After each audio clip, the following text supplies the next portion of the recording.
to be talking about how I plan out my writing projects. Specifically, we are going to be planning my next writing project because my book, Sparks in Iceland, just came out. It's a friends to lovers sweet romance. If you haven't read it yet, you definitely totally should. It feels like a cozy Hallmark movie. It's set in Iceland. It's perfect for wintertime as well. Wink, wink. Anyways, that is the first official book in the Flying in Love series, along with the free novella. But now we are writing the second book in the series. The second book in the series is actually a billionaire romance set in Italy, which I am so excited about. I've actually already written 10,000 words of it, but I've lost a little motivation. Hence the point of today's video. We're going to be planning out my writing schedule, doing some goal setting, and just making sure I actually accomplish the goal of finishing the first draft. And in honor of that, you may have noticed I'm wearing some new merch. I announced it in a previous video, but if you haven't grabbed it yet, I have this lovely new merch that says, "This is my writing uniform." You can buy it. I will be linked down below. I have the crew neck sweatshirt, but it's also available as a hoodie and a t-shirt in multiple different colors. I actually really like this gray. Highly recommend. But like I said, I already wrote 10,000 words of this new book that I'm working on. The book's already been outlined. I've actually been working on it for a couple months. But again, if you watched a previous video, that you know that I'm currently pregnant, and at the time of filming I am 21 weeks pregnant, and that has made writing difficult because I am tired. I am tired not only because I'm pregnant, but because I have an almost 2-year-old and she keeps me on my toes. So the goal today is to get reinvigorated for this project and get it written. My overall goal with this book is to finish the first draft before I go into labor. My due date is in February, so I'm pretty positive we can finish the first draft, which is why I also want to make a stretch goal, aka a goal beyond that goal. And my stretch goal is to finish the first draft and finish self-edits before I go into labor so I can send the book to beta readers, because the ideal scenario to me is that I write the first draft, I do the self-edit so that's not a total mess when I send it to beta readers, and then beta readers work on it while I'm on maternity leave. And then when I come back from maternity leave, or more likely, you see, when you're self-employed, maternity leave is a lot different,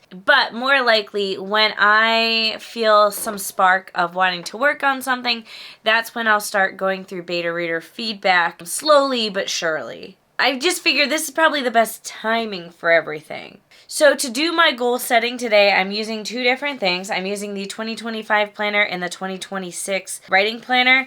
If you didn't know, I designed these myself. The paperback editions are available on Amazon. The printable editions are available on my website, stoneridgebooks.com. I'm using both planners because it's currently October, but when I come back from maternity leave, it will be 2026. So it'll also be 2026 before I go on maternity leave. So anyways, because of the weird way the year's splitting, that's why I need both of these. But the majority of what I'll be doing today will be in the 2026 writing planner. This is where I'm going to do all of my goal setting and everything that we're going to be talking about today. And I'm using the color edition because the color edition has like fun doodles and stuff in the margins, and it just makes it more fun. Like, who wants boring black and white? So, first things first is we're going to create an ideal writing week. Now, if you've never used the writing planners that I've designed before, then know that there are 4 different ideal writing week templates in the planner. I'm going to be filling out just one of them right now, and then odds are when I'm in like my 3rd trimester, I'll probably fill out another one. And then when I come back from maternity leave, I'll probably fill out another one. And then when I'm out of the newborn trenches, I'll probably fill out another one. That's why there's so many ideal writing weeks. But essentially the idea is that you create and design what you want your ideal writing week to look like. Now, even as a full-time mom, everything tends to be up in the air for me, but we still have schedules. Like, my daughter has swim classes, I have appointments. There's a structure to the day. So I want to kind of put our structure of the day into my planner and then figure out when I can write during those times. Alright, so I basically just made my day from 9 in the morning to 9 at night. This is because the time my daughter wakes up at is always up in the air, and I tend to finish working by 10 p.m., so I have some time to wind down before I go to bed. Filling out my ideal writing week, I realized pretty quickly that it was not a lack of time that was causing issues with my writing. It's probably my procrastination because I'm just tired. Because I'm looking at my ideal writing week and realizing I have a pretty solid nap schedule for my daughter, so she gives me at least 2 hours a day to write during, like, after lunch. And then she goes to bed around 7:30. So then, in theory, I have 7:30 until 10 p.m. to write. But I'm not doing that, mostly because I also have other things to do. So I filled out the ideal writing week and realized that the issue is not my schedule, it's my procrastination. So I just need to stay on top of myself in terms of hitting my goals. Now, I also have to be gentle with myself. I'm not just writing. So when I look at my work schedule and see like, oh, I have time to work, I'm not just writing. I'm making these YouTube videos every week. I'm creating content on social media. I'm responding to emails. There's a lot of admin work that happens behind the scenes that you guys don't see. And so I have to kind of decide if writing time is going to be during nap time or during bedtime. And I've still been experimenting with what my preference is. I think my preference tends to be to write at night because, one, I have more time, and two, when I get my admin work out of the way for the day, I feel like I'm able to focus better. So I think writing time will be exclusive for at night. Now, I'm going to skip forward ahead to a couple pages, and we have the publishing goals overview page. Now, as much as I want to fill out these goals and give myself dates, one of them is like an overarching, in order to publish my book by blah, blah, blah date, I need to, and I would love to set a publication date, but I have no idea what my life is going to be like with 2 kids. I do know that my postpartum experience with my daughter was really, really hard, and I've been told it's much easier to go from 2 kids than it is to go from like no kids to 1 kid. I know what I'm doing now. I know what to expect. But I also just have to be realistic with the fact that I do not want the pressure postpartum of a publication deadline. So I'm going to skip all of this, I think. And, well, actually, no. Because I can fill out, I want to write the first draft because I do know that. Because I want to spend the rest of October going through my outline again, and just because I know the end of my outline is kind of a little up in the air. So I want to finish my first draft by the end of November as a little bit of NaNoWriMo, which, by the way, apparently there's a Nano 2.0, and it's from like one of the original creators who hasn't been involved with NaNoWriMo in the past couple years, but he's bringing it back to like its original roots, which I think is awesome. So I'm writing down right here, let it be known, I would like to finish the first draft of this book by November, and I would like to finish self-edits by January, and then send the book to Alpha Readers Critique Partners. We'll do that in February. And for me, I don't do alpha readers or critique partners. I just do beta readers. And then if I feel a need, I'll do another round of beta readers if the book feels a little rough. Those are some extremely up in the air deadlines I'm giving myself. And we're not going to fill out the rest of it because my life is a mystery. So then if we turn the page, we have writing goals. So there's goals for writing draft 1, for editing draft 2, editing draft 3, so on. I'm just going to fill out the writing goals for draft 1 and editing draft 2. So for writing goals, I'm going to actually have my start date for when I want to start writing again going to be October 27th, because this isn't like an official NaNoWriMo project for me. I'm just working on it and hoping to finish by a certain date.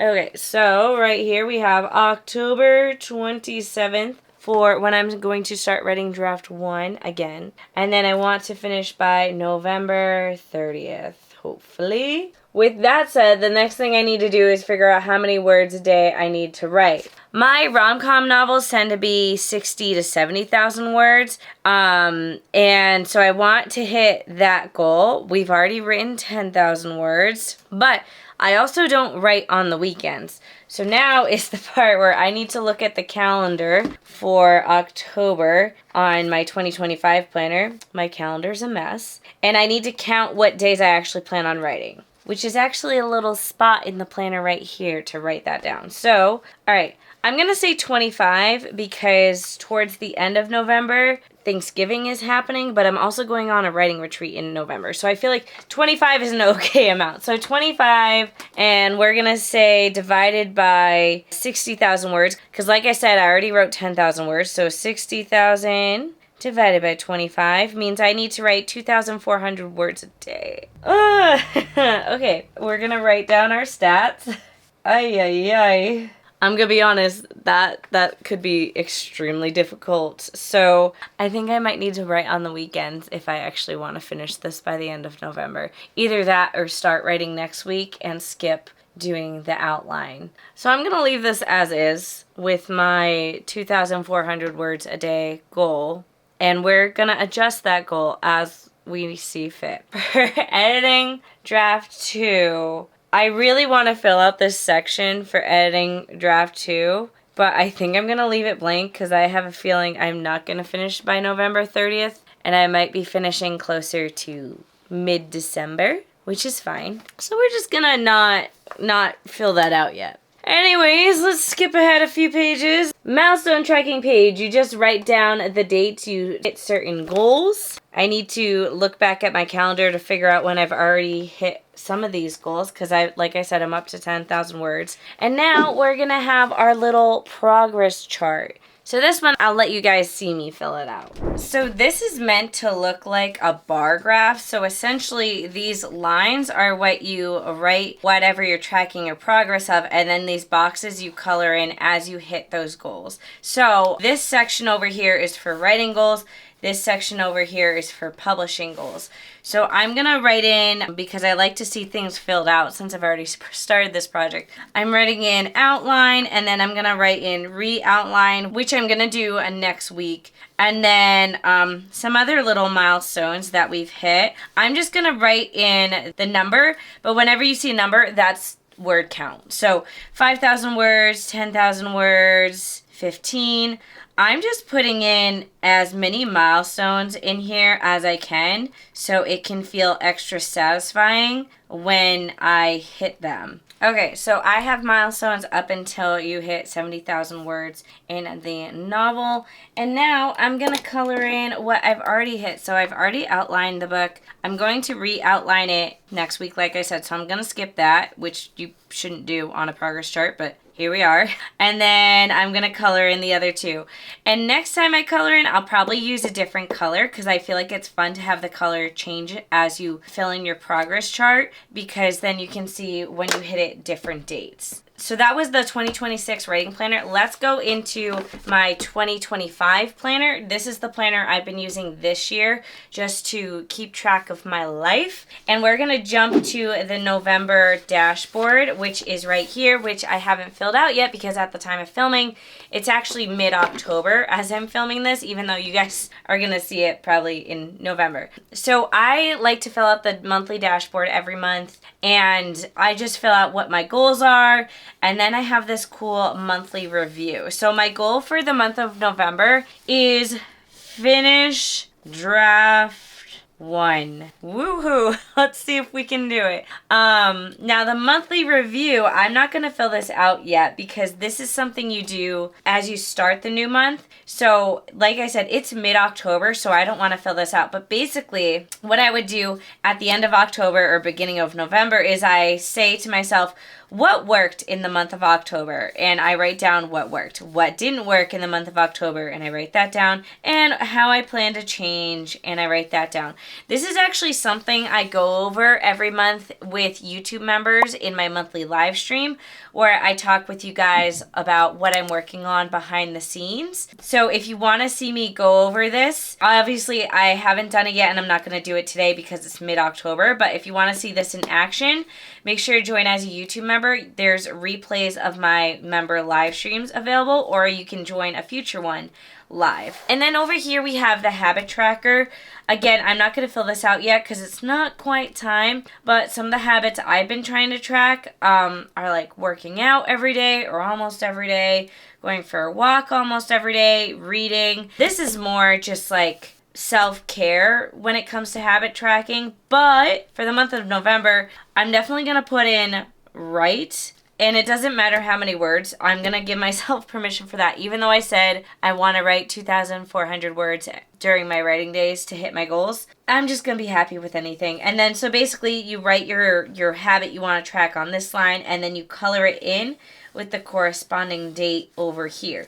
And the goal is that at the end of the month you have this colored in as much as possible. So this is kind of my monthly dashboard. This is in the regular planners, which is what this planner is, and it's also in the writing planners as well. Like, I'm going to flip open to, this is the January dashboard for the 2026 planner. You can see for January, the theme is like this fun jazz music sort of, whereas the theme for November for 2025 is, I guess you could say Thanksgiving, fall, autumn, whatever you want to call it. We've got pumpkin pie over here. So that is how I plan out my writing projects using my planners. The printable and paperback editions of the 2026 planner will be linked down below. You can check it out. I'm very glad I sat down today to do this kind of writing goal setting, because it's making me realize that maybe the goals that I have right now are perhaps not the most realistic, and that I need to get my act together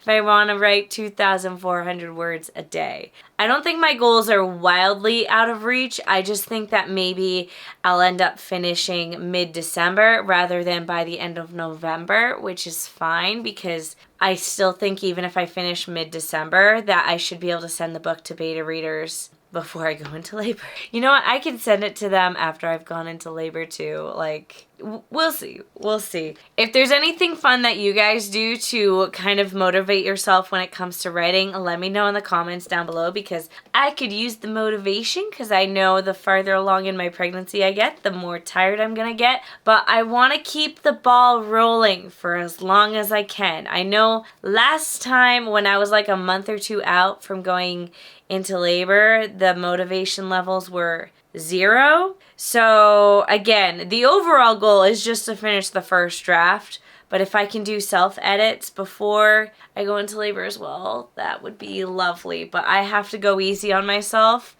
and just also enjoy this season of life that I'm in. Anyways, that is going to be it for this video. Thank you all for watching. Make sure to grab my new merch if you haven't yet already, and I'll see you all in the next one.